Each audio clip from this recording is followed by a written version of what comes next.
Hey man, 5 4 3 2 1 man. As I always say on the GG Factor, time to have some fun. And we're live with my man Trey. How you be, baby? How you doing? It's a great night to be with you. Thank you so much. I am ecstatic to be on the GG Factor. Tell you what, man.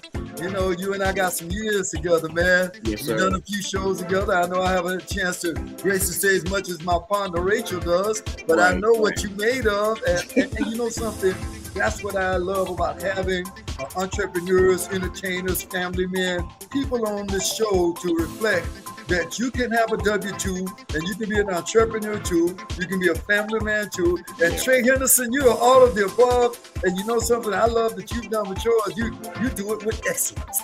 You know? That's the goal. That is the goal. A friend of mine said to me some time ago, if you're not going to do it and do it great, then what's the point? Don't do it at all. So, You know, that's a great note. Well, ladies and gentlemen, once again, we make it official here on the GG Factor every Tuesday night. Our mission is to inspire you, to empower you, to educate you, to really inform you about what's going on out there, what we're doing to take the pivot against it. And in most cases, you better be monetizing your passion. And this gentleman I got tonight, man, we just sitting there chatting a little bit. But when I stop this music and make it official, I'm going to give you all the real formal introduction to my man. Trey Henderson is in the house tonight. I grabbed the white sheet and I look back at it and I go, wow, my brother got a lot of stuff going on that I thought I knew him, but I started reading this, you know, and I go, wow, he's an elite event host.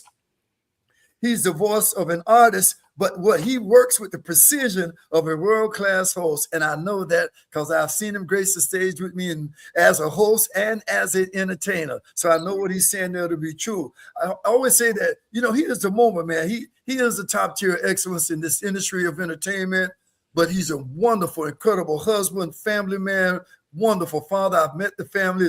His daughter, I can already tell, is on the road to genius. Because guess what, Trey? The apple don't fall far from the tree, baby. And I know what y'all doing over there, you know. So welcome to the show tonight, man. Yeah, I'm just happy to have you here. I feel like I'm talking to family. So, hey, man, you know, my question is always this. After I introduce you, give you your intro like that and say who you are, what you do. Your professions are both in the world of work and definitely what your true passion, your purpose, and the universe has been giving you what I call the P3 passion, purpose, possibility. You've been an entertainer for a long time. So the floor is yours, my man, tonight. I'd like to know without a doubt before we get all the way over here, we got to hit this button on that one because I'm trying to get all my social media on you tonight.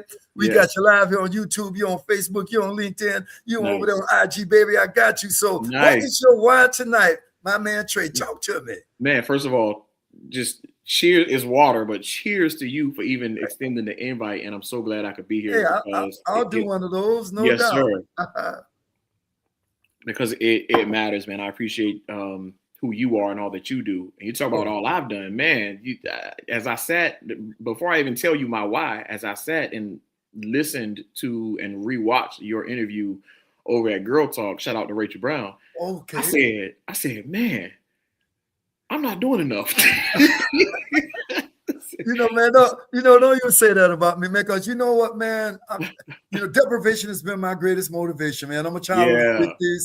My mom came up with 5 kids, single parent, man.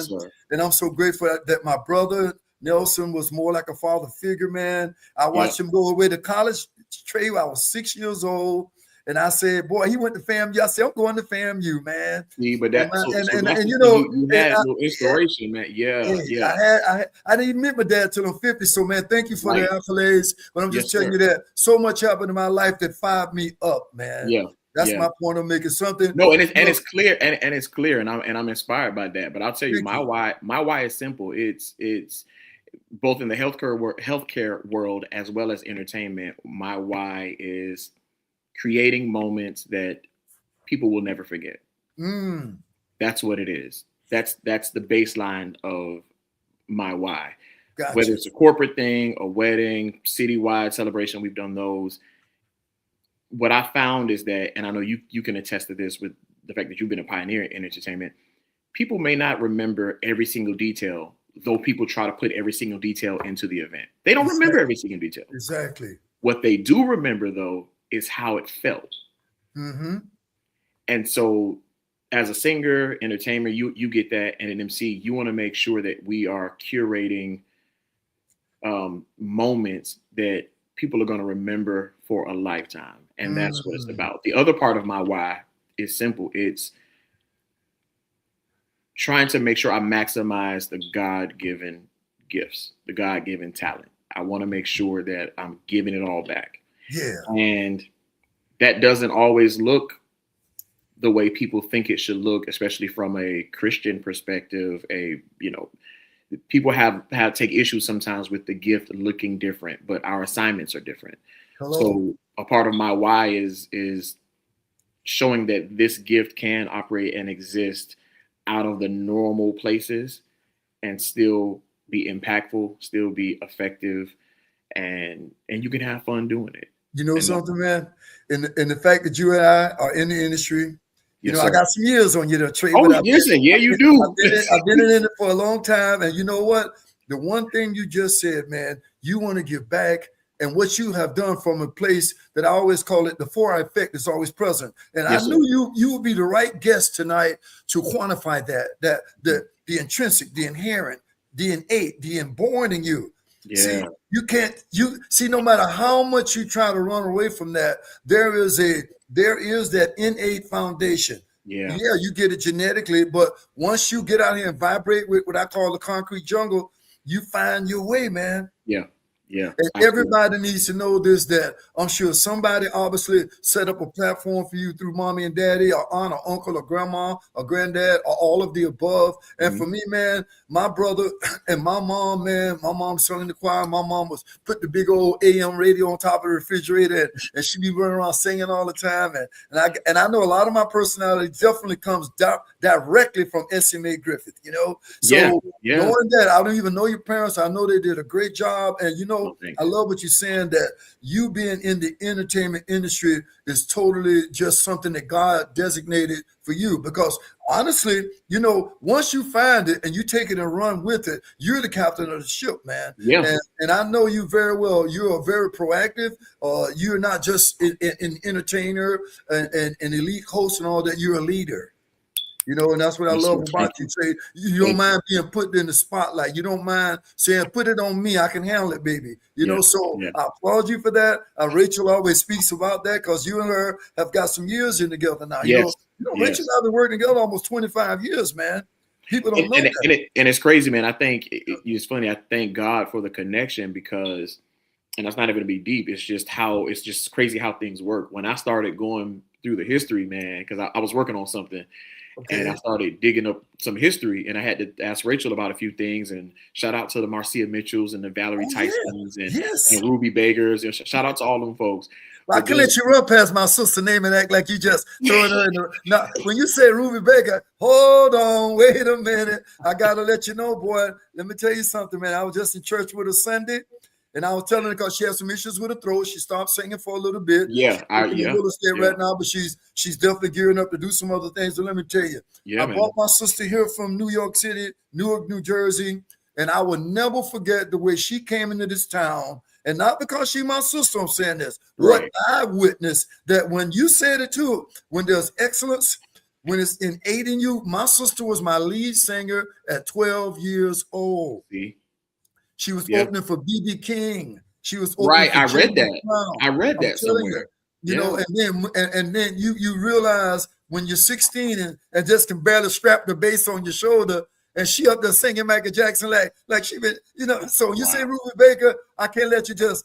No. Listen, we gotta stop and give honor, man. Pay tribute. She inspired me when I was a little kid. I told my mom, and I say, Mom. Her nickname is Fern. That's her middle name, Ruby Fern Angela Baker. Okay. And Ruby, I went to my mom and I told my brother, I said, "Hey, man, sorry, something going on here with Fern is not the norm, she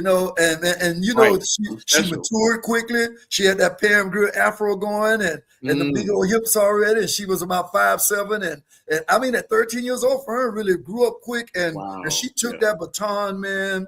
And all kudos to my brother. He found nightclubs for us while we were still in high school. We could sneak out and play in. My Wow. sister, God bless her, we owned a nightclub in Tampa called the Dollhouse, and we were the show band. We brought everybody in town. Yeah. So I've been around that all of my life. So when you mention my sister, I always stop and tell her, her tag said, born to sing, my brother. Yeah. Born to sing. And no, I told her, and listen, man, as I started, I didn't get the chance to work with her, but I know musicians who did, and I know the foundation they laid, because, you know, being a part of the event industry, where there's, you know, we do these luxury corps and weddings and country clubs and all this stuff.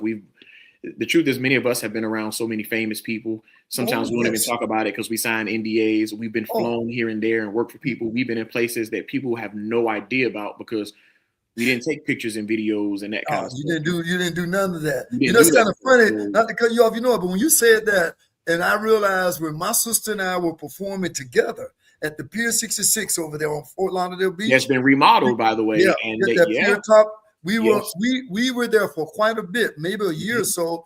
But Ruby left that gig and went on tour with Gloria Estefan.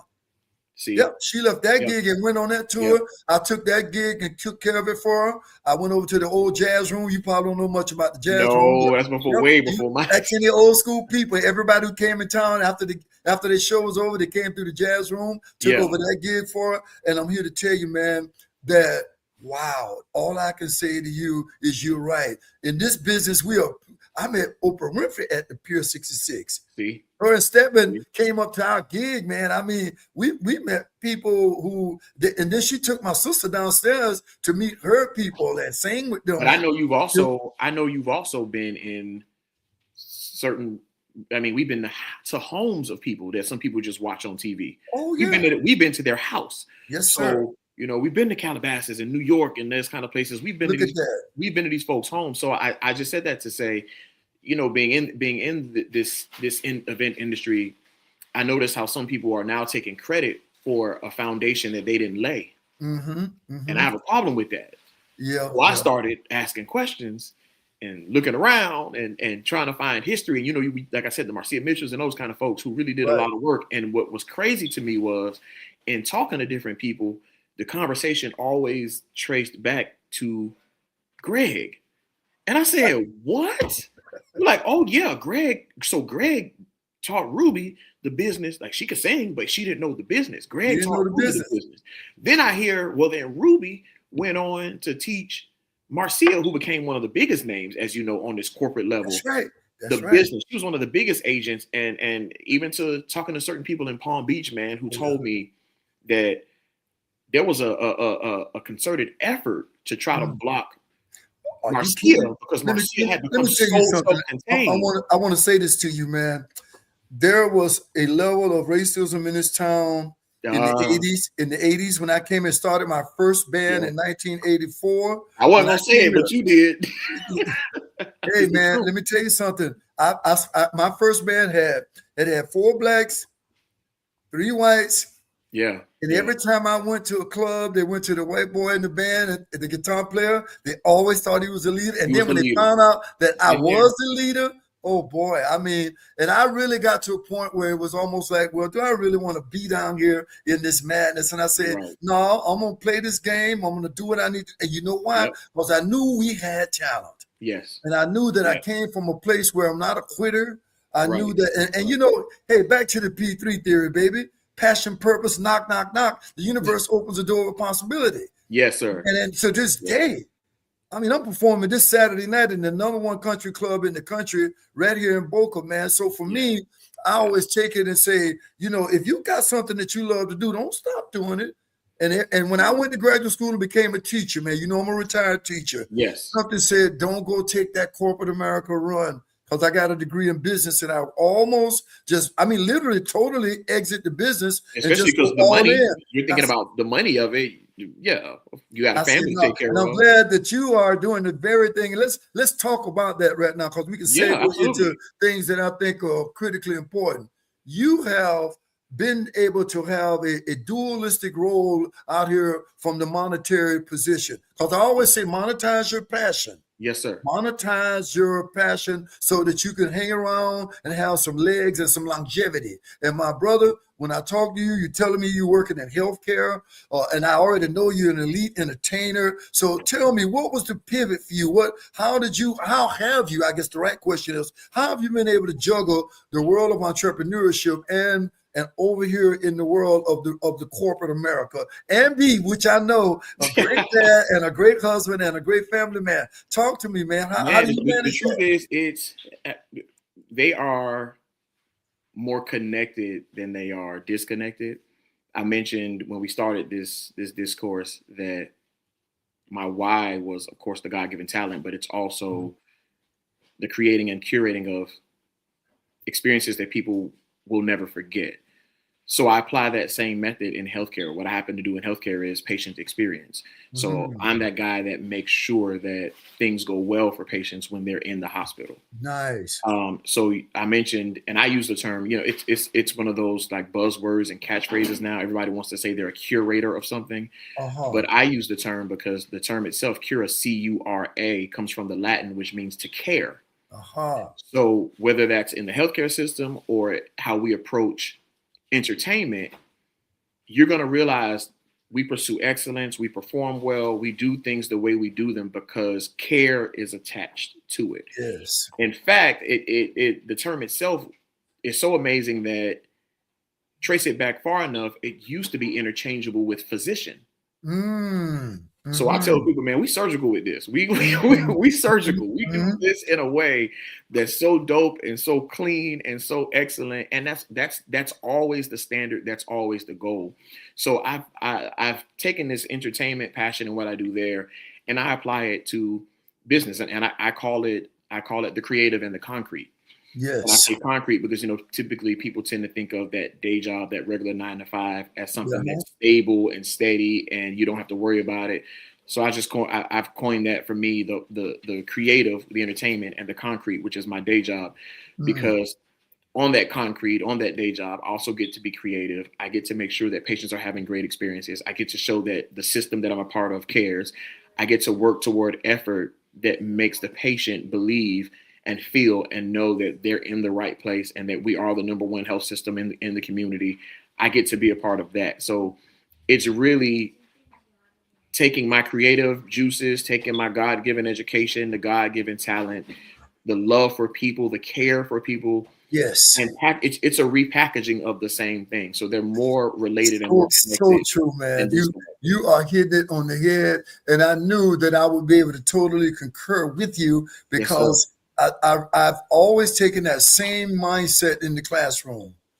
Always taking that same mindset. Come in, give superior customer service. Come in knowing that if you come in from a place that's real and authentic, they're going to feel it. Absolutely. Because, and I'm sure it translates right into your work in healthcare. And me being in the Broward County school system, like you're in Broward Health, and it's the 6th largest school district in the country, I was around nothing but excellence. And what happened? But I love, Greg, I love, and I hate to interrupt you, but I love, because I want to say, I love how even though you're retired, you're coaching now. So you're still practicing. I mean, all those same gifts and talents are still active and continuously activating, because no pun intended.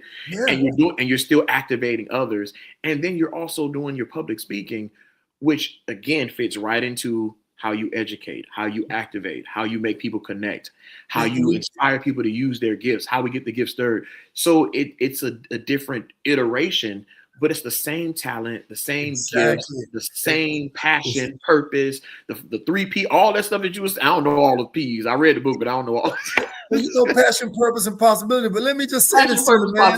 But the truth you're speaking is right here. It's right here in these books, and it's right here in this this one. It's in this one because I was so passionate about being a teacher, and I didn't realize it. But I realized 2 things happened in the school system I wasn't ready for, but God already had designated. I wrote journals every day to my kids at Coconut Creek High. Every day. Wow. I'm talking about literally by default. I didn't do nothing else because it was also obscurely a behavior management tool. because they knew they had to come in, get out their composition book, sit Yeah. down, and whatever I got to do to inspire you that day, you writing it down. Right. And these are special needs kids. And trust me when I tell you, this came out of that. Yeah. This book, because out of those hundreds of journals, what I was able to do was step back and it's the very thing you're saying. And it's the same thing when I met 31 years later at my retirement. I want to continue to inspire and motivate people. And when I decided, I said, man, let me take some of these journals, put them in the form. Oh, thank you, I got mine. Yeah, thank you. And I put them in the form of that book. Yeah, and listen, mine's coming at some point. I'm working on it. It's a work in progress. You took the words out of my mouth. I was about to say, yes, sir. I think you have lived to tell. You already dropped some seeds, and I am actively writing it. It's coming. Great.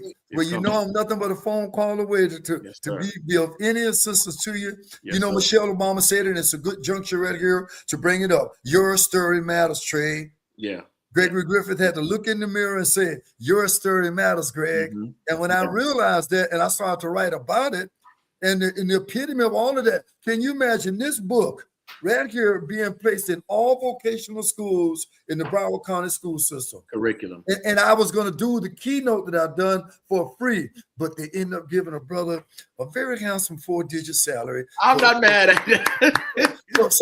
And that's my point. I use me not tooting my whistle, but saying when you love it, and man, I love just talking, inspiring people. As soon as I retired, man, I did something I was reluctant to do. I said, oh, no, I want to go out. But Best Buddies is a very popular, Best Buddies is the #1 developmental disabilities organization in the world, not the United, in the world. And they all have chapters in Broward County schools. So I don't know if you ever even heard of Best Buddies. Oh, yeah, of course I have. Yes. Well, and here's the point.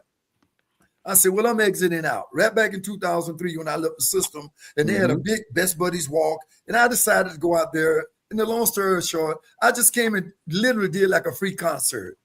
I mean, out there singing My Girl and hot, hot, hot, and just having fun, man, you know. And I'm not knowing it, but God had a setup. 3 months later, I inked a contract to be the gala host for the Head Start Association, the Head Start for the Best Buddies Association, all of these things, and within a 6 or 9 month period. But most importantly, that Best Buddies. Would you know that the regional director standing out there in the audience at Nova University and comes over and say, oh, Greg, that was great. I got a situation, man. I need to get someone to talk to about a keynote speaker. Have you ever MC'd? And I told him quick, like, yeah. I had done what you do all the time. At that point, no, Trey, I'd never done it. But I knew, just like you, I'm an entertainer. I know how to host.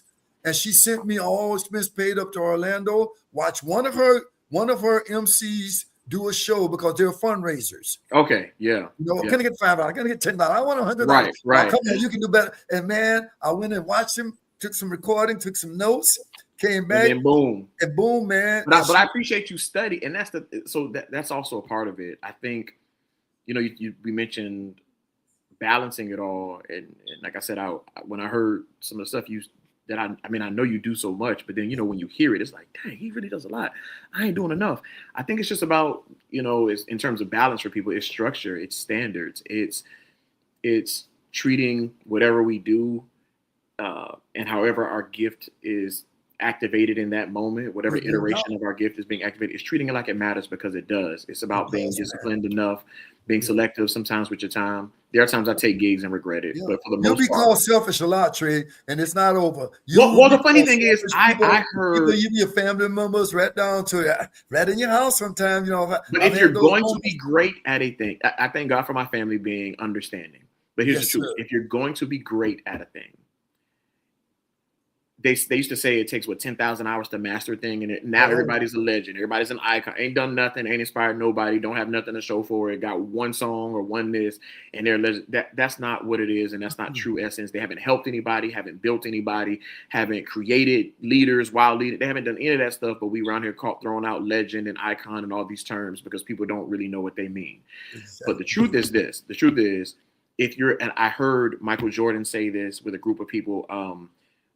Serena Williams was present, Michael Jordan was present, a few other people. I heard Michael Jordan say, if you're going to be great at something, there is a level of selfishness and single-mindedness and focus that you have to have. I then heard President Barack Obama say the same thing, that if you're going to be great at something, there is to some degree that time where you're going to be single-minded, you're going to be laser focused, you're going to, it's going to be, you don't see anything else. It's a non-negotiable, Trey. It's a non-negotiable. And that is in part the cost to some degree of greatness, even if for a time. It's funny, you hear Michelle Obama telling stories like, yeah, I'm home with the kids, and after I worked all day and I'm home with the kids, and he comes in from playing golf, like, oh, you have time to play golf? Oh, you have time to go to the gym? Oh, you have time to do this? And I remember that. I feel like to some degree I've been in those situations where my wife looking at me like, oh, you got time to go to the gym? Or you going to the gym again? Oh, you got. But the truth is that that's a part of the process of trying to better yourself, get your mind in the right place, be healthy, whatever it is, release stress, whatever it is that you need to do. Yes. I mean, you've done how many of them? I've done 25 marathons. And the reason I'm doing this right now, because it's so real to what you're saying. Yes. I trained for 25 marathons. I was going to say, you can't just get up on Monday and say, I'm going to run a marathon on Friday. Clearly you do. The time that it takes to do that, to prepare for that, and then to qualify for certain ones, because you can't just go running all of them. You have some of them you have to qualify for. And the reason I held that up because of what you're saying. There were many times along the way in my family where I was being, like they say, selfish. Yeah. I even went all the way to, I'll never forget going to Fort Wayne, Indiana, and I was training for a marathon. And it might as well have been almost like a blizzard out there. And it was, but I knew my body said, you can't let your body freeze up, Craig. You got to get out there, throw that hood on your head and run these 4 or 5 miles and come on back there and soaking wet or whatever. Wow. And they gave me all the funny face. But you see my point. One night I went out and ran 7 miles to pick up my SUV. It was a van back then. And when I went to the place to run to pick it up, the place had closed and my van was on lockdown. And I'll never forget, I said, oh God, I done ran over here thinking I ain't got to do but 7 miles. And so now you got to nobody didn't want to come and get me. They didn't want to come and pick me up. They were mad because I even went out to run. They didn't have no idea that I'm telling you, I need you to come pick me up. I'm tired. Wow. And I ran all the way back. And when I got about maybe within a mile or two of the house, they felt guilty because I saw them come looking for me. Hey, and I never forgot that because the fact that you went out there. I mean, most of us be like, man, look, before I walk or run anywhere, I'm gonna try to find another route. Right, but here's the point I'm making too, man. When you are focused, when you're fired up, and your faith faculty is activated, man, I have to talk and use you as an example because you're citing all the reasons why. If you don't do it with passion, don't do it. Whether it's taking care of your body, whether it's expanding who you are from a cognitive perspective, and above all things, man, you got to be fired up about the spirit within you. That's why I tell people alignment is mind, body, and spirit. Yeah. And Trey, I know you're a man of God. I know how you vibrate. I know Rachel. I know she's one of this in that zone. And we all crawl before we could run into the arena of the spiritual space. And it's a never ending, like ongoing acquisition of growth from it is. It really is. And where I am now, man, at my age, been on this planet 7 decades, I was just 10 years ago, where I was 20 years ago, and where I am now, especially from that spiritual perspective, man. I was in church Sunday, and they had a retired minister, Reverend Jeffrey Johnson. I would never forget this. It was the 16th anniversary. Shout out to Dr. Reverend Marcus Davison. 16 years at New Mount Olive, yeah. Oh, man, let me tell you something. And that man, his title of his sermon was, "You better bring it." Wow. Simply that, bring it. Yeah. And he talked about everything that we're talking about passion. Yeah. And he said that, and he gave such kudos to Reverend Davison, man, which was the truth. But then Reverend Davison came up when that man finished that sermon, and he said, "You know something? There are preachers who can preach, and then there's a preacher." There's a preacher. There's a guy who sets the bar. And today, he said, Reverend Johnson, you set the bar. And he gave us a message, man, of empowerment and inspiration that tells you never, ever get off the quest to be your best in your spiritual growth, because all the power is going to come within. People ask me, how did you do 25 of these, man? I Man, said, there's something I had that to blows find my the mind. alignment. And you haven't stopped. That's the crazy part. That blows my mind. No, if I'd had a knee surgery right now, I'm sure I would still be running marathons. Yeah, I went out today for a little 2-mile walk. I'm 71, man. I never mind telling my age. It don't bother me. Yeah. I forget it. I'm only reminded when I see my granddaughter getting ready to graduate high school. And I was just with both my sons. My son Jonathan just bought a new home, and I was over checking it out and just looking across the table at him just 2 or 3 weeks ago. Both my sons, college graduates, got a beautiful granddaughter from my oldest son, Greg Jr. Yeah. Jonathan sitting there with the girl who was his girlfriend, man, 10 years ago, and now she a doctor. Wow. And we didn't even know who she was, man. My point is, they always come back to me and say, man, Dad, you just led by example. But listen, that's and that's what I know you're doing, because I met your daughter. So that's a part of it. It's there is a different established motivation at that point. You have a child, you say, man, there are certain things I need to be doing and accomplishing, just so they can see it, because you can say it all day long, by example. See it. When they can see it, there's that inspiration. And I think even for what she gets to see, she always can't be there in person, but for the times that she gets to see me on a stage, I think that's important, because I want her to tap into her golden, man, because they know that you already working a job. They know you're already daddy. They know you're already the husband to mommy. They know that you're uncle to somebody, your cousin to somebody. And let me tell you, and even now, to see my son Jonathan running marathons when he hated it.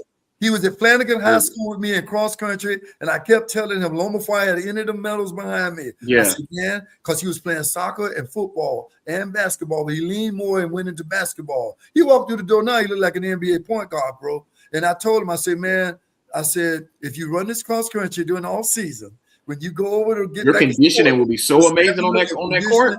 And come on, man. He hated it. It's the wax on, wax off. And the man running the New York Marathon this year. He ran in Chicago last year. He already ran in New York once already. And I'll never forget when he ran the first one here in Miami. And I told my wife, I said, Maru, can you believe this? The guy who told me and then he ran one here and told me he'll never do it again. And the next thing I know, he got the bug. Him and his homies all did it. It speaks volumes, man. My kids still got friends that he went to elementary school with, man. One of them even got him this big job he has now. So you can't even begin when you got the right habits and you, my good friend, example, and even maybe someone to steer you in a certain help. I mean, again, even if I don't directly say it to her, because I know she'll see certain things. Yes. And that's important. I mean, perfect it. Get good at something. Yeah. And I tell her, even with how old is your daughter, man? How old is she? She's 7, and even she's doing dance now, so they do different styles of dance. So shout out to Diversity Performing Arts Center. That's where she dances. Terica is the like director there. There are times where she's like, "Oh, I don't want to go to dance," and I discover, maybe because there's something that's challenging. She's so naturally good at different things that now something is challenging. She's trying to run. No, you're not running from it. You're going. Right. That's right. And you're at least going to try. Is she showing any signs of voice at all? Any kind of she does. She actually does. I'm not trying to push it, but she actually does. No, you don't, man. You don't. Yeah. That's kind of funny you would say that, because when Jonathan left high school, I had him an opportunity to kind of almost walk on and do a tryout for UCF in basketball. He said, I'm through that. I just want to focus on my studies. And I said, I can't force them pair of shoes that don't fit. Right. But that's pain later. You force your feet into a pair of shoes that don't fit. I don't care what that metaphor is to life. It's going to show up as pain later. That kind of, you know what we're about, man. I can't believe we've been in this thing 30 minutes, bro. Here's my point. But I want to make a shout out to my master class on Thursday night. I'm doing a brand new series. I've already put in the chat there my contacts for it, but I want people to know this. I'm speaking here to a gentleman who's the epitome of what I believe in. When he told me he wanted to come on my show today, I was honored that you decided to, because you are exhibiting what I live for, what I breathe for. Because when you love something, no matter what it is, whether it's running your first marathon, writing 2 books like I've done, or buying millions of dollars in real estate, if you're all in and you love doing it, but you got some pain points. You got some toxic people, toxic relationships, and you may need a mentor. I'm offering an opportunity for you to come out. All you got to do is go to my website and click on, the Strive Masterclass. You'll get a copy of my book back here free. You get a one free consultation with me. Hey, man, and I believe in you, bro. I know, and I appreciate you supporting me in that endeavor. Yeah. And the point is this, man.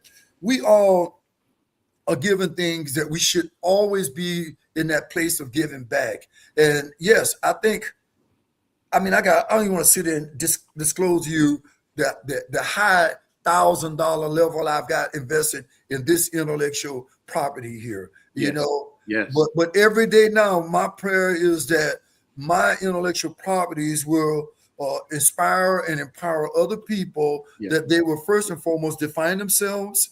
And I can do that on Thursday nights, help you find your pain point. Yeah. They can activate their true identity. We can do that for you. I have something called a personal assessment test that even if you don't even come into my camp, but you want to take the assessment free, just go to theactivator.net, click on personal assessment. When you find out where your pain points are, you find out where you're frustrated, where you find out what's your block. Because I always ask people 2 questions that are very important to me. If you're already an adult and you've already been working for most of your adult life, if you liquidate everything you got right now, could you walk away with $1 million? And if you can't say yes to that, and you've been in anybody's job, or if you've been an entrepreneur like you and I, Trey, that we've been working both those things. Yes. If you can say that you can liquidate everything and cash in, because of all the years you did in a job, all the work you put in as an entrepreneur, everything you've done to acquire your IPs, your intellectual properties, and you can liquidate that, or you're close to it, then you're all right. But if you haven't, and there's a pain point stopping you, there's a frustration point and usually we desire that, and then all of a sudden the fear of failure make you take a pivot, and you stay stuck in what I call the life of the comfort zone, which is imbalance and organized chaos. But there's nothing wrong with people should know. There's nothing wrong with getting tools. It's funny. I needed to change the battery in the Ring camera at the house. Okay. I needed to go get a very small screwdriver because the screw on it is extreme. I couldn't change it unless I went to get that very small screwdriver. Don't make me less of anything. It's designed that way. And that's how life is at times. It's absolutely okay. I love it. To reach for the stuff you're talking about. We got to stop looking at that as crutches. We got to stop looking at that as, I'm not crazy. Nothing's wrong with me. I don't need a counselor. I don't need a coach. I don't need a life this. I don't need a life that. No, if you find a qualified person, all it is a tool. And sometimes to get some things done, you need to go and get a tool. And that's what that is. The best get coaches. Oprah Winfrey found Tony Robbins. I mean, even the best, LeBron James, Michael Jordan, and even one of my mentors, his name is James Malinchak. Shout out to him. He has this blueprint he called the system. Save yourself time, energy, and money. And he's been an understudy. Matter of fact, I met James 15 years ago, went to one of his boot camps, and let's fast forward, I got away from him. And when I decided to retire, I went back when I re-released this, because the first release was back in 2006 or something, 20 years ago, man. Wow. Yeah, the first release. So, but my point is, James shared a story that's rolling into this conversation. He went on to play Division I basketball when he was in college. But before that, he struggled with developing a good three-point shot. And he would come home every day just practicing, but was practicing without a coach, without a mentor, without anyone giving him feedback. Without anyone giving him an analysis, without anyone telling him, no, if you do it like this, and the man is sitting across the street, this is a true story. Watched him for months. watch his highs, watch his lows, watch his Yeah. frustrations. And he said, James, man, I've been watching you, but I bet if you hold your arm in a little more, jump a little higher, and release like this, I think that shot going to come. And surely enough, an unsolicited mentor, a coach with some more eyes, and Tiger Woods could say the same thing. Steph Curry could say the same thing. Yes. All of them who have put the hours in, even if it's becoming a great actor or an actress, or ex Jim Carrey, man, ex Oprah Winfrey, ex Meryl Streep, ex any of those high-end people, where they found themselves, ex Denzel Washington. Just ask these people, man. They really had to step back for themselves, get some other people looking at them, analyzing them, and that's why coaching to me is just it's important. One of my mentees, man, I've been working with, man. He came to church Sunday, and I've been talking to him about, man, get your OPA going, and I call it optimum physical appearance. Get your OPA going, and keeping his name for privacy purposes out of course, But he walked in. We've been talking about it. He's got a lot of other things he's just been working on. But man, I had seen him, and he looked up at me right after church, and look, it was like he had took a 360.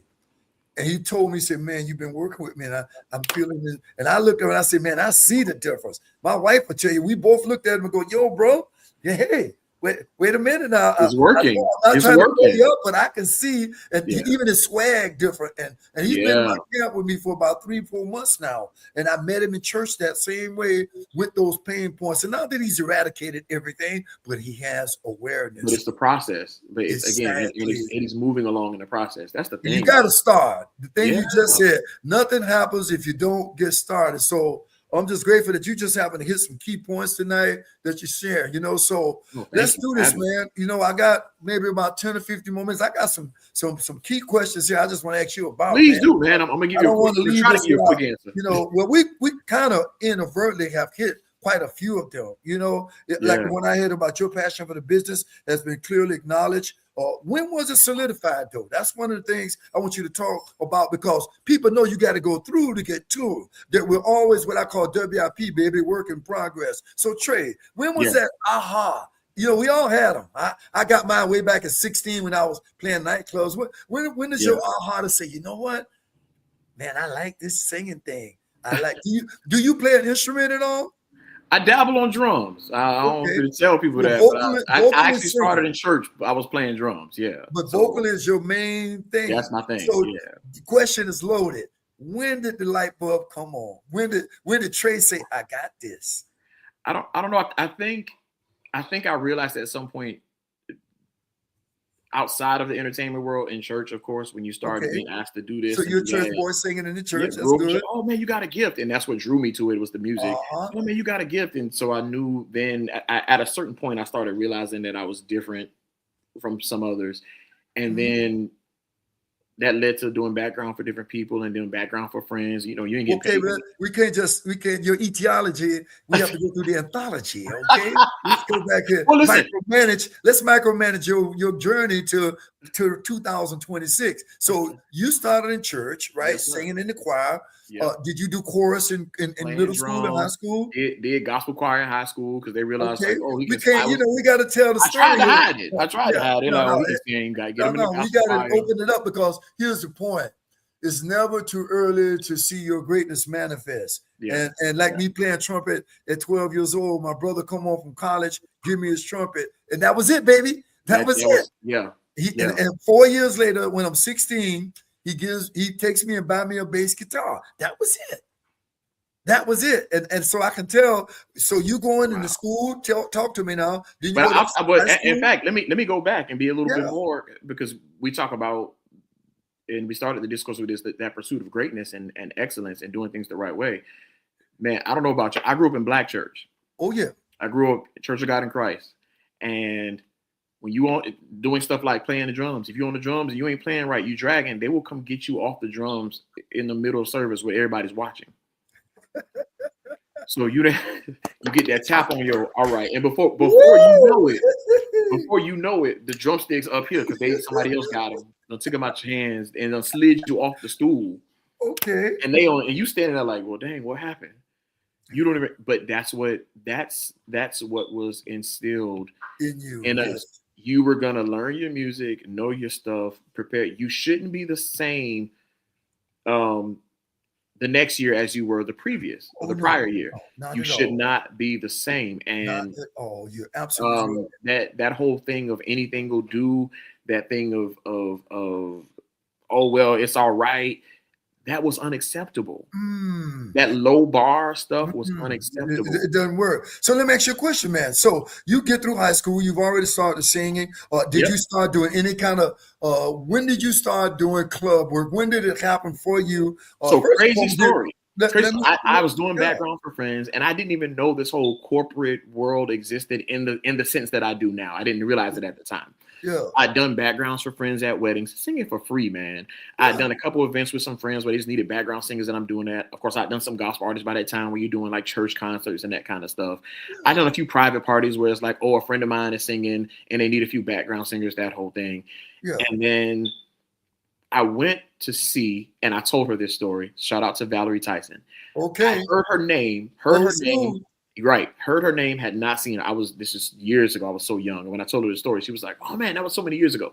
So if you remember, there was Jazz's at the Hard Rock, not the one they did in Boca.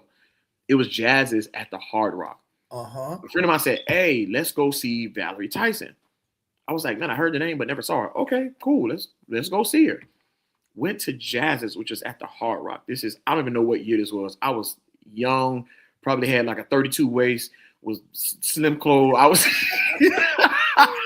this is Yeah. man, I was it then. This was long ago. I Yeah. walked in Jazz's, and the way it was set up, there was the stage and tiered seating with tables. So it was Okay. almost like theater type seating. Are you referring to Jazz in the Gardens? Like they do that? Are you referring to the thing they do now, Jazz in the Garden? No, not Jazz in the Garden. It was a something club different? called Jazz's. Oh no, Jazz it. Yeah. Yeah, remember Okay. the magazine, which became, so that's No, what it no, was. no. You taking me back, and I'm remembering Yeah, that now. so at the Go ahead. actual like Hard Rock Hotel, not Yep. now, not the Hard Rock Stadium, at the Hard Rock Hotel. So it was Right. Jazz. I walk in, and the way you walk in is you're facing the crowd to go up to your seat. You walk in, the stage is to your side, you're facing the crowd. And the reason why that's important is because I walked in and I saw, for the first time in my life, a local artist with a multicultural audience who were all leaned in, Uh-huh. eating out her hands. It's that. I hear you. If you've seen Valerie Tyson perform, you know what I'm talking She's about. the ultimate performer, bro. Definitely. And so I walk in, and this is what's happening in the room. I see black folks, white folks, Hispanic. I see all kind of people in this room, and the room is full. I had to go all the way up to the top and sit in the back. That's how full it was. Yeah. And she happened to be at this part of her show where she was like, forget the set list. Just tell me what y'all want to hear. I walk in on this, Greg. Okay. And people are yelling out, at last, and this and this. People yelled out a few different songs. She did a piece of everything they yelled out. So I realized, I was like, oh my God. I told her this some time ago.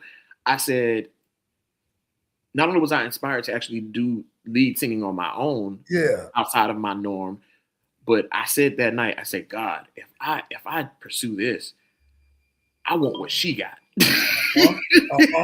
Yeah, man. This is a true story. I feel you on that, man. I said, I want what she got, because the way I saw people and the response, the energy, and the you know she's old school music discipline. She's old. Like my sister Ruby, same thing. When people got that natural entertaining instinct, you're right, and you witnessed it. But they require perfection, and that's the thing. The older musicians that I know, that I speak to, who they work with the Rubies and the Valleys, they were like, nah, man, that discipline was the first thing, which reminded me a lot of church. They're that old school. They keep the same band for years. You're going to know this music. We're going to do it right. You're going to dress right. You're going to be on time. If I'm moving left to right and I look back, you better be moving left to right. That's what I heard. That's what I saw. So it intrigued me. So it was at that point, Greg, that I was like, man, I want to do this. And if I do it, I got to do it like that. And I started to seriously pursue. What year was it? Do you remember what year was that in your life? Greg, I don't even know what year. I can't tell you how old I was. I just know I was in my prime, slim, wearing Express shirts, Express men's shirt. I was looking good. I was smelling good. Went up and I thought I was something, and then I saw her. You was all that. You said, I got this, and I'm gonna run with it. I thought I was the deal, and then I saw what she was doing. I'm like, man, I ain't nothing. That's some work. I don't know nothing. So I see this, and then some time goes by, and I really don't do anything with it. And then I was like, man, I need to make some extra money. So let me just try this singing thing, but on my own. So I'm not singing background for people and not getting paid. And that's kind of actually how I met Rachel because the first company I went to was Music Machine. Okay. Yeah. Where I met Rachel. I brought Rachel to the Music Machine. So that's the crazy part. So I met Rachel, and then I eventually meet you. Yeah. And then I hear all of your time at Music Machine and how you brought her on. And what was beautiful for me was they didn't, Marcelo didn't realize this at the time. I didn't come to play. I came to be excellent. So though I'd already done public speaking and stuff in church and outside, I'd already done that stuff. So that the MC part wasn't going to be hard. It was learning how to adapt to that world, as you know. Correct. It's different. Yes, it is. Corporates, weddings, that whole thing, luxury events that we do, adapting to that world is different, and you have to learn it. Yeah. While everybody else was playing, they didn't realize I was absorbing everything, watching everything. That's right. Watching a big sponge. I studied the timeline, Greg. I knew what should happen on Jewish weddings and when, what was typical. How do we do this? How would we do that? There's a catering director who always comes out and does this and this and this. Who's the person at this venue? Who's the person at that venue? I started studying how they like repetitious protocol. Man, mother of all learning. I started figuring out how they like things. Okay, at this venue they do it this way, but over here, so and so does it that way. But over here they do it a little. This person likes it this way. So I started creating value for myself by learning how to, and it's the same thing in the business world. It's the same thing in anything you do that's tailored.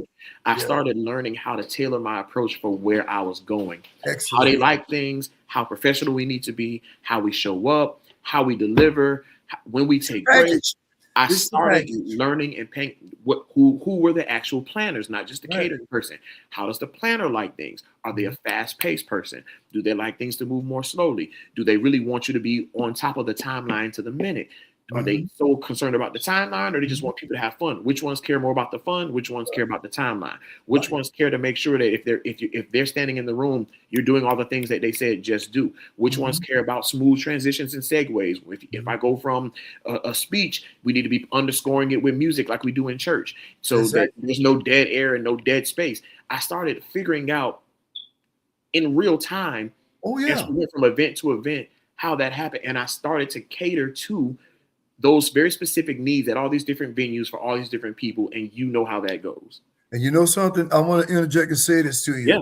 That's why you are who you are now. Because you are a sponge. Yeah. You had someone that was a predecessor before you that you watched them do it.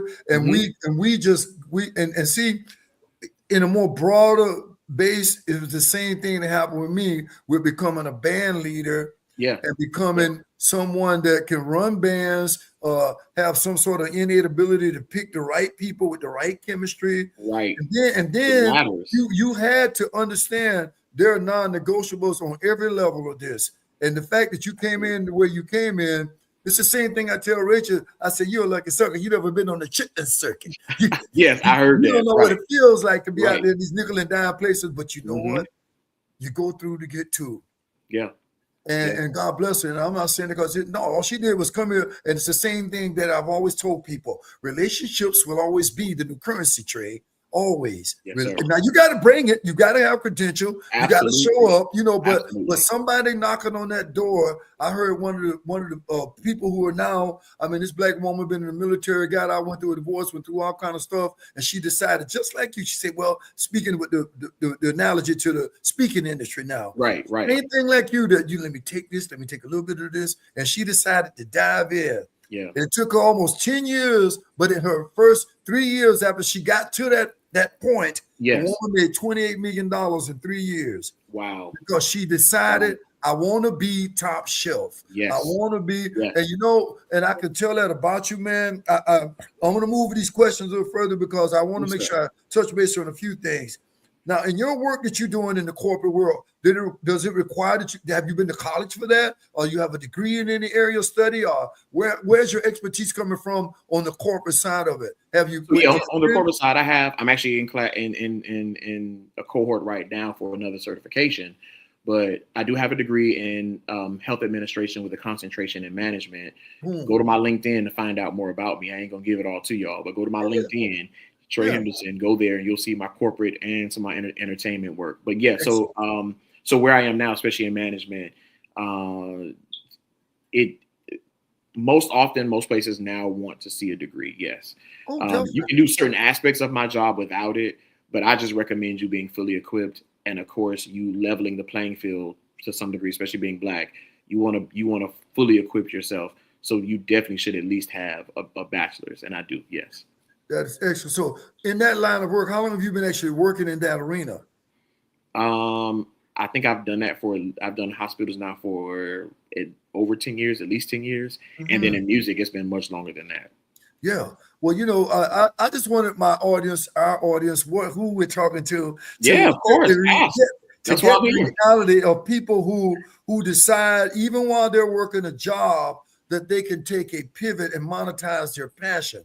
One of the Yeah. main reasons why I always give a shout out to people like you. When I was talking to Rachel about it when she was on my show, and Yeah. so many AJ, Oh, other musicians, Jesse, I've had a nice little array of musicians who are yeah. entrepreneurs too on the Yes. show, like myself, because I want people to know that when you monetize a passion, and even in your workplace, even Hmm. when you're in the workplace, if you all in, you'll be you'll just be shocked. Like for me, I didn't realize even in the me starting to speak in the schools, Yes. in Yeah. the I took what I was learning so much from about being in front of kids as a teacher and being an entertainer, just And like turned yourself. it Bringing listen, it that under in. all of that stuff undergirds the next thing. Boosh. It supports, and here's the truth about this. There are times that I've had months where I've literally worked 21 straight days or Mm-hmm. 28 straight days. Why? Because Yeah. I'm at my regular job Monday through Friday. And then, like this week, I'll leave my day job on Friday and go do a gig on Friday night, and then Yep. go do a gig on Saturday, and Yes, then go sir. do a gig. I don't have one this Sunday, but that That's, sometimes, that happens. So there have that's been right. times where literally sacrifices had to be made, and my fun had to be on the gig because I would Right. literally work all week on my regular job, work a gig every day of the weekend, and then go right back to my regular job on, and sometimes that includes travel. Many times it Oh is yeah. included travel. So I'm Trust me, talking man. I about, feel you and I hear you. But that's what listen, my I just point did is. it. I But you didn't just look at did it it. as work. You enjoy you. The point I'm Yes. trying to make, man. I'm so glad you're here Yeah. tonight because people need to hear you, man. See, when you're going through all of that, people may think, "Oh man, he burned out, he all tired, he all." And I'm not saying that you're not going to physically get depleted, Oh, you but do. You do. you just enjoy the ride. You That's the enjoy thing. it. So I That's tell the thing. people, really take the analysis, Yeah. please. Take a Yeah. personal assessment analysis. There are people who are great singers, but they just sing only in church. There Yeah. are people who cook all the time, they just do it for the family. There are Right. people, man, who are super techies and they just help people out here and there. They don't Hmm. understand. You're getting the signals. That's something you can do because, Right. let's face Right. it, with the present administration, my brother, and everything that's going down right about now, we Maximize what need is to in take you. You a need pivot. every opportunity that you, and here's the truth, Greg. I'm gonna be Yes. honest, and I Yeah. know that you're in the business of, and you are of the mindset, and you really have the lifestyle of the teaching and the educating and coaching and all that stuff. But I've come to that place where for some people, especially with some church singers and this and that, that's the extent of their assignment. That's the extent of where they see themselves. Fine. I can't take too much time with you. If Uh-uh. that's where you, and again, you're different because you're the coach. Oh, That's yeah. so it's a different thing. But for me, okay, if that's as far as if that's as big as you see yourself, and sometimes maybe that's where they feel their assignment is, Oh, great. yeah. But don't talk about mine. My assignment is a little Exactly. bit bigger. My assignment is broader. My assignment Yeah. requires a little bit more. Absolutely. My name exists in places that yours won't, and that's Absolutely. okay. It don't make me Yeah. better. It just means that our assignments are different. And because of my assignment, I Mhm. have to sometimes go to work Monday, Tuesday, Wednesday, Thursday, Friday, get on a plane 6 o'clock in the morning on 5 o'clock in the morning on Saturday morning, like I just did, go to Houston, do a gig, and then return Saturday or Sunday morning at 6 o'clock, and then spend the day with my family, and then get right back to my work, my regular job, Monday, Oh. Tuesday, Wednesday, Thursday, and then have a gig again after I go to work on Friday, leave there and go Mhm. to a gig, and then get up on Saturday and go to a gig, and then I get up feel on you. Sunday and then do what the other stuff that I should have done because I'm assisting with Girl Talk, and I'm assisting over here with this, and I'm working on this special project. It's Yeah. going to cost you something. If you're Yes. expecting it it to be, and I'm not trying to scare people. I don't like when people just focus on that. But Not at people should all. know that No, it's no. not a walk in the park. It's not absolutely. Do I absolutely enjoy the entertaining part of me and be able to get that creative stuff out? Yes, because God put it in me. So I feel like it's a part of my duty to get it out, and I do enjoy a lot of it. I enjoy most aspects of it. Are there frustrations attached to it? Yes, things, and they're going to be. Am I tired? Yes. Does that happen? Absolutely. But at the same time, I still got to fit in, going to the gym, trying to be a good father, trying to be a present husband. It's a juggling act. All of that stuff still happens, but it's going to cost you something. Hey, that's the cost of greatness. But it's also the reason why I can go down to Miami-Dade County like I did last year with a lot of Hispanic people and become the host of the Faith and Family Festival that they hosted last year with 5,000 people in attendance. I got the count the other day. They told me it's 4,900 something, 5,000 people in attendance. And I'm on that stage hosting the whole event for community leaders, for religious leaders of all different faiths, for Commissioner Roberto J. Gonzalez, introducing Mayor Daniela Levine Carver that you see on TV. It's why I can bounce to the city of Fort Lauderdale and MC their New Year's Eve celebration that I did last year with tens of thousands. We got video of people in attendance, and they sat back and let me run the show because they know I know what I'm doing.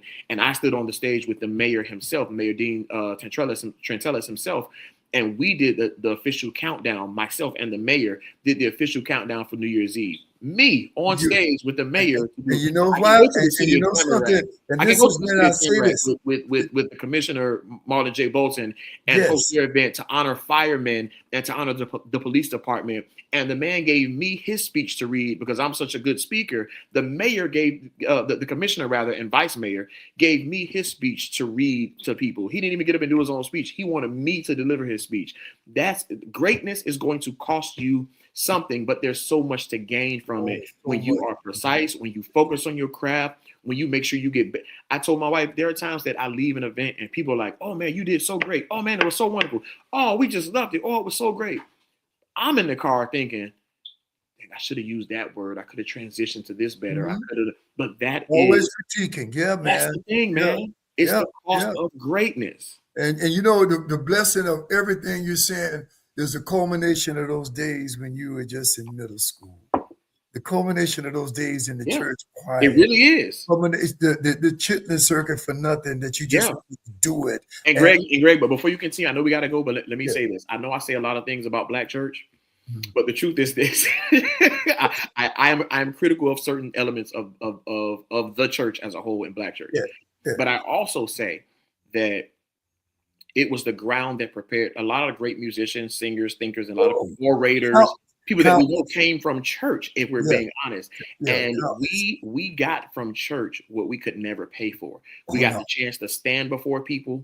We got the chance to build our confidence. We got the chance to become great speakers. We got the chance to perfect ourselves on instruments. We got a chance to learn from other great musicians, some of which who toured and did all kinds of stuff we would have never had. And our parents, our mothers, our single mothers, our this or that, our fathers, our grandparents would have never been able to financially pay somebody or even have access to that kind of training, that kind of confidence, that kind of ability to act out our crafts, to prepare us for the real world. We would have never been able to afford that level of greatness that we were exposed to. And often that coaching and one-on-one, sit on the organ with me, sit on the drum. I'm going to kick you off the drums now, but I'm going to tell you later what you did wrong and why I kicked you off. And I'm going to give you, and I'm going to stand over you and watch you perfect it. Okay, sing the note. Get up and speak. Nope, you messed up. Redo the speech again. Nope, walk in here again. Go back out. We would have nope, the uniform was black and white. You came in here in purple. We would have never been able to afford that kind of training, discipline, coaching, and an opportunity to act out and perfect our crafts, which prepared us for the real world. We wouldn't have the opportunities that we have now had it not been for many of us, training in Black church. There would be no Whitney Houston. There would be no what's the real name? Al Green. There would be no Michael Jackson. There would be none of James Brown. There would be Little Richard. There would be none of these greats. Donnie McClurkin and all of them, man. They're phenomenal, man. And you know the thing now, things have changed so much when you fast forward to the here and now with Kirk Franklin and some of the people. There's it's just a big difference. But man, I just gotta say that you were just the epitome of what we needed tonight. You know, you gave me a smorgasbord of reasons why. I tell you, it's no lie that if you have a passion and you do it with purpose, You knock on the door, the universe is going to give it to you. When I pick up your simple little one sheet bio, and I started reading just the way that you presented yourself and what you've done, and you cited most of those in this. It's just incredible. I don't think there's nothing we didn't touch base on, man. Now, before we get out of here, some other things that we mentioned, a couple of things that I can't believe we just hit an hour here. And I want to just say this to you, man. Yes, I've sir. enjoyed every moment of this. Likewise. Pleasure's been It's so mine. much about you that I didn't know that I do know now. Yes. And I was always right that you're special, and we're all special. But everybody's got a little light under the sun, you know? Yeah, you know, and the light shines brightly. And it's just like people who throw rocks in the ocean. How deep or how wide do you want your splash to be? And Mr. Henderson, you've decided you want a big splash. Yes, sir. And you've decided that it matters to you. You're going to go out and make money and have fun doing it.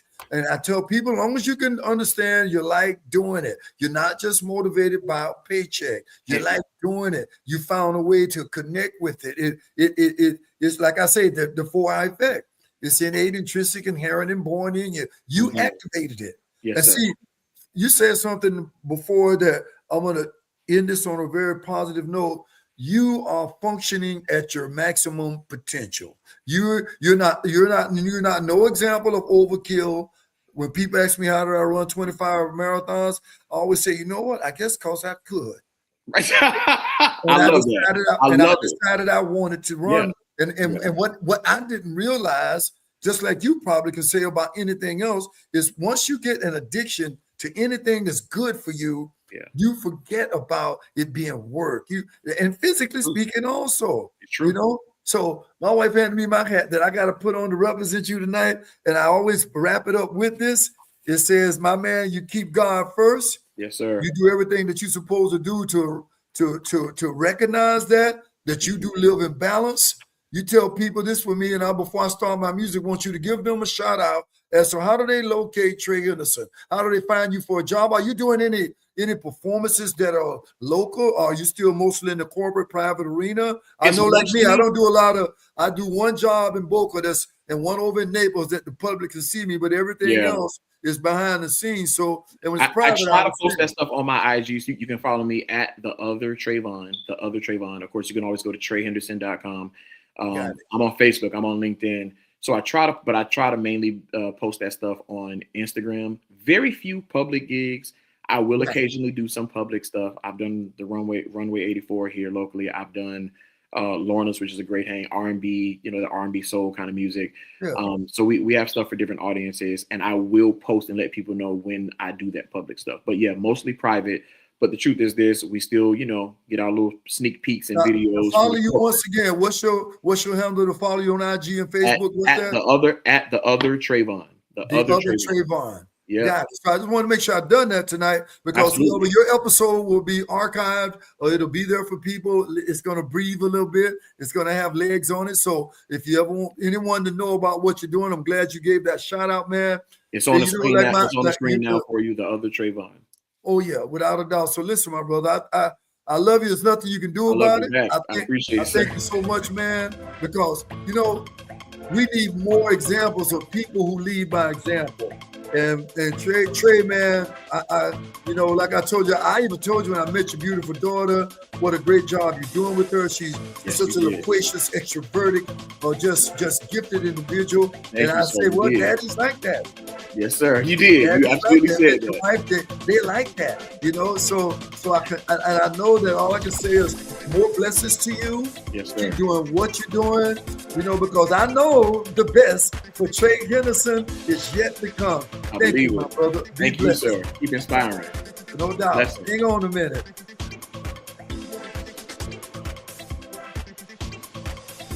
What a great show, man. I surely